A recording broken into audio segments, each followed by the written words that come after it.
Welcome back to the Davy Brown 990 restoration. For those of you new, my name's Barry. As you see, we've been getting a bit of painting done. We acquired some space which allowed us during this beautiful Northumbrian July weather, which has never stopped raining for about a week, to get some painting done. Let's have a quick wander and I'll show you what we've been getting done. Right, so everything in here has had 2 coats on it, except with the exception of the small components that fit onto the PTO casing.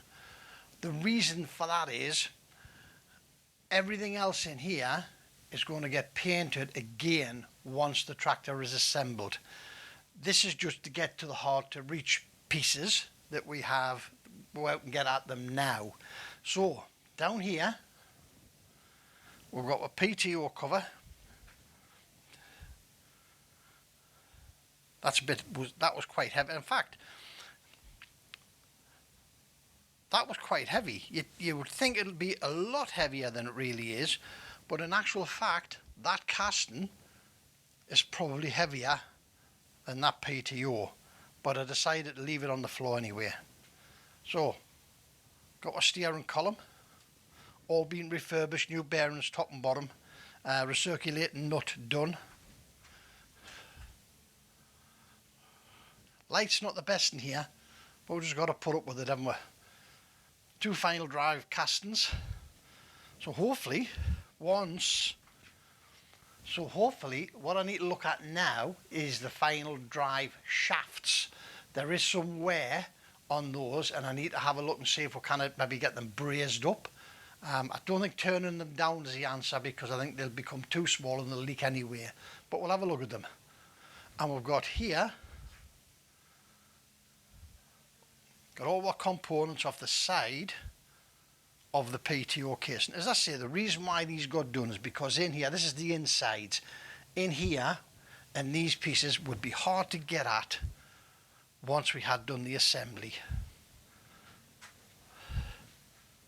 It's not the best lights in here, is it? It's all coming one way, unfortunately. But never mind. That's a quick catch up on where we are with the tractor bits.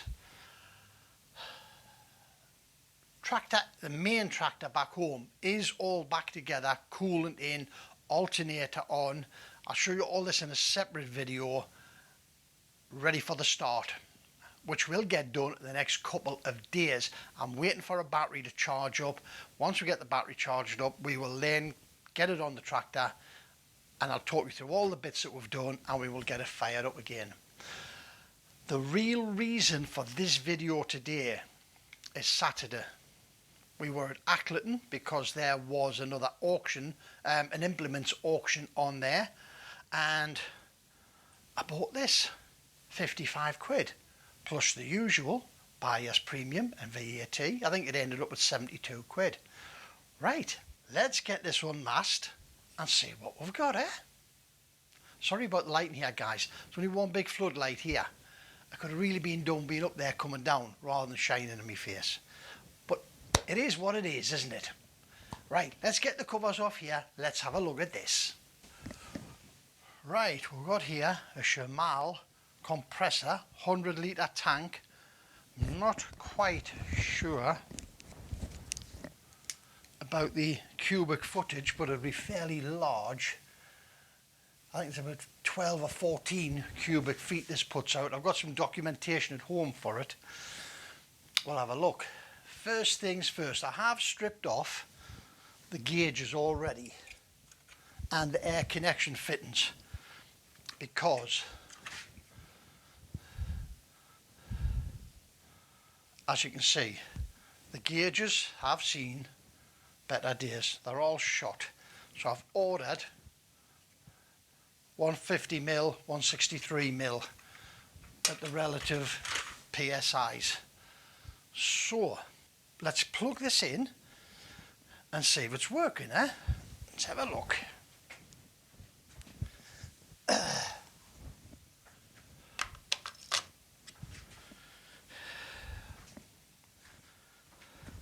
Right, we've got it plugged in. Let's pull the pressure switch, see if this thing works,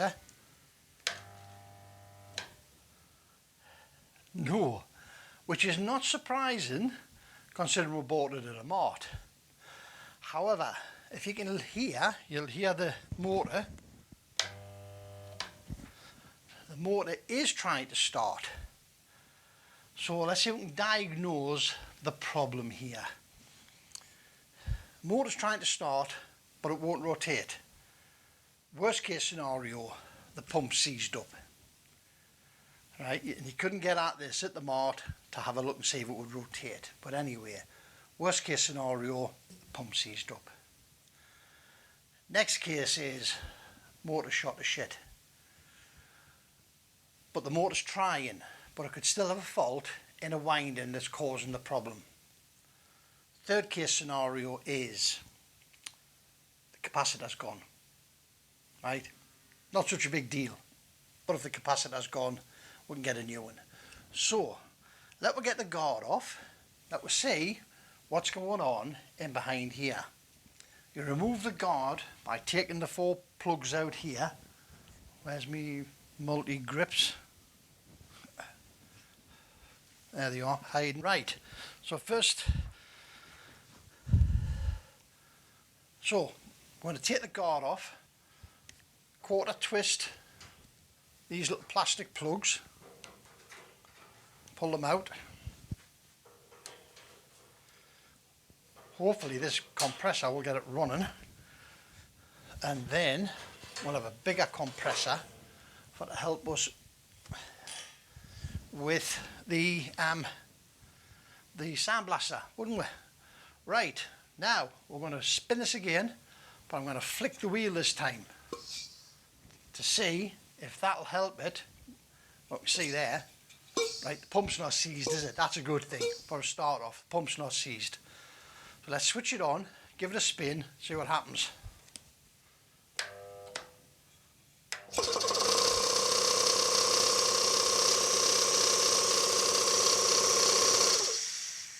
And it's making air. You can hear it's making air. Right, even though I've got the fittings off, you can hear that the pump is making air. Next thing, it still won't run with the compressor attached. So let's have the compressor off it.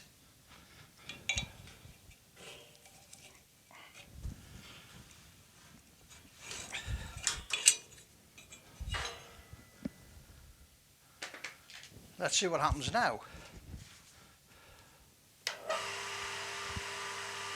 Motor spins up beautifully, right up to speed as well, without any load attached to it.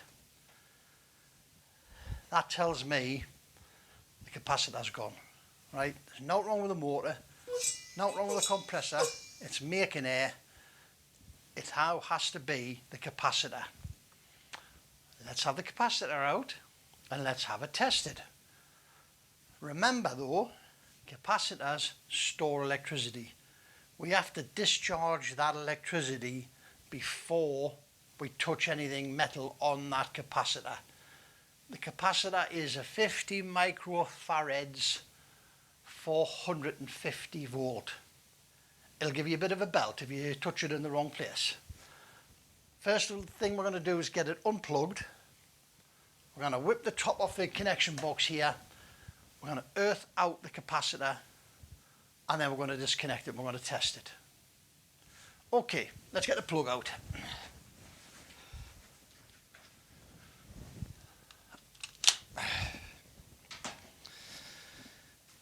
Next thing, screwdriver.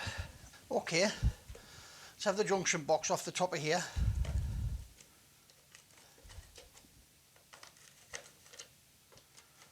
Let's see what we've got.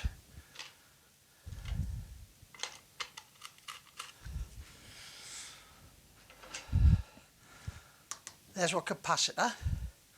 Got an overload switch on it. So let's pull this out carefully. I don't want to be riving on and breaking things we don't need to be breaking. Right, there we go. Capacitor out. What we need to do, take a screwdriver and short across these 2 terminals. Drain the capacitor down. Right, we'll do it on the back of there as well.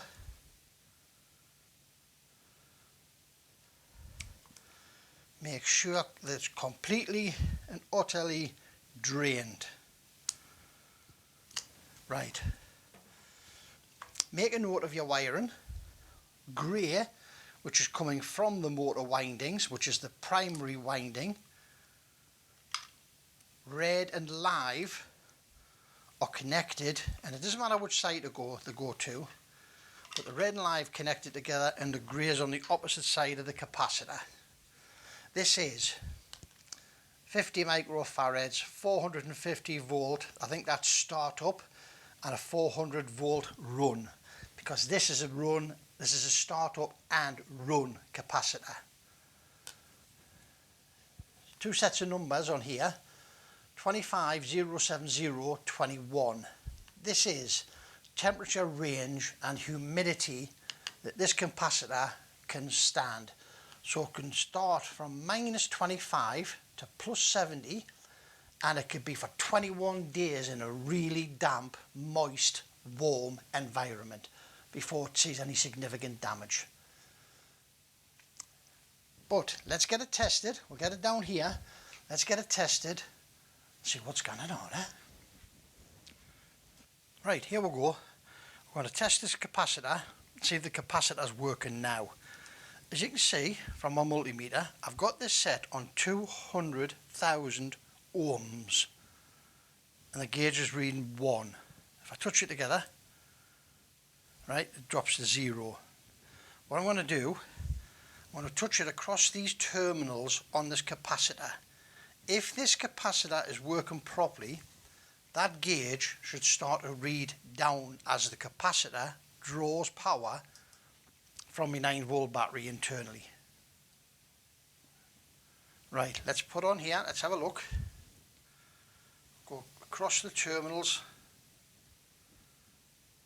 Absolutely nothing. That capacitor is dead as a dodo. Let's try a different location just in case. Nope, dead as a dodo. Right, so we found our fault, haven't we? What we need to do now is get, as I say, the two gauges are already ordered and waiting for them to come because it was blatantly obvious they were shot before we even bought the compressor. We need to get a capacitor ordered up. Those particular capacitors aren't expensive. They start room ones. That capacity I think is somewhere about 9 to 12 quid, right? Not a lot of money to get this running again. I've got some paperwork on this. We will find out what the CFM is on this, but it has to be, as it's got to be like 12, 14 foot, cubic foot. I've given it a bit of a wipe, tidied it up a touch, because it was looking pretty sorry for itself. And then we will get it all back together and we'll get it tested. Well, that's it for this video. Quick video. Something we're bored, as I say, something that I've been wanting for a while was a bigger compressor, because my little one just didn't have the guts to handle that sandblaster. It did the painting, it did some of the jobs that we had, some of the air tools, but it didn't do the big windy impact hammer that we had either. This one might. This just might be big enough to do that. Right guys, as I say, thanks very much for visiting. Next video will definitely be the Davy Brown engine starting up, because as I say, the battery is on charge. As soon as that, I'm going to give that today and tomorrow. Then we're going to hang it on the tractor. We're going to bleed out the injectors and we're going to get it fired up. But that's for another video. Thanks very much for visiting, guys. See you soon. As always, your time is greatly appreciated when you come to visit us. But don't forget, it's only nuts and bolts and broken capacitors. See you later. Bye now.